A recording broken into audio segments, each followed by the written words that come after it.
The third door. Evan lived in a cramped studio apartment, alone with his thoughts. At least, that's what he told himself. But the whispers had started again, the faint voices that slithered through his mind, too quiet to make out yet persistent enough to make his skin crawl. His therapist called it schizophrenia. It's your mind playing tricks, she'd assured him. You're safe. None of it is real. But tonight felt different. The voices were louder, sharper, and insistent. They repeated a single phrase. Open the third door.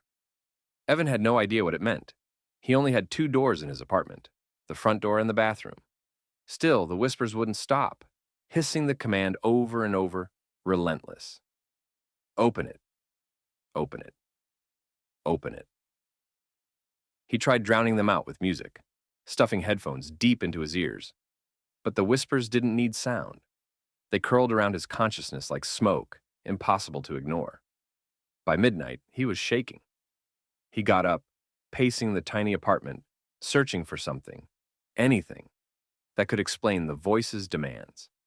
When he walked past the bathroom mirror, something froze him in place. The reflection didn't match his movements.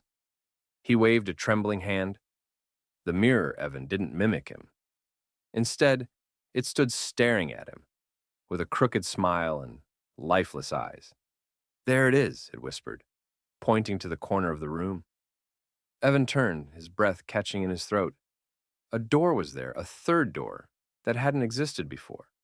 It was old, wooden, and slightly ajar. A faint red light spilled through the crack, accompanied by a low, rhythmic thudding, like a heartbeat. This isn't real, Evan whispered to himself, clenching his fists.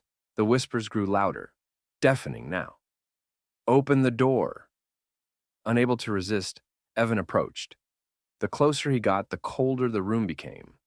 He reached out a trembling hand and pulled the door fully open. What he saw made his mind fracture. The room beyond defied logic, a grotesque void, pulsing and writhing with shadows. Shapes moved within, humanoid but wrong, elongated limbs, eyeless faces, and mouths that stretched impossibly wide. They all turned to face him. You called us, one said, its voice like grinding stone. Evan tried to scream, but his voice was gone. The shadows surged forward, consuming him. When the police were called the next day by concerned neighbors reporting cries, they found his apartment empty. The walls were scratched with claw marks, and in the corner stood a door no one remembered seeing before. No one dared open it. And now, at night, new whispers echo. The door is waiting.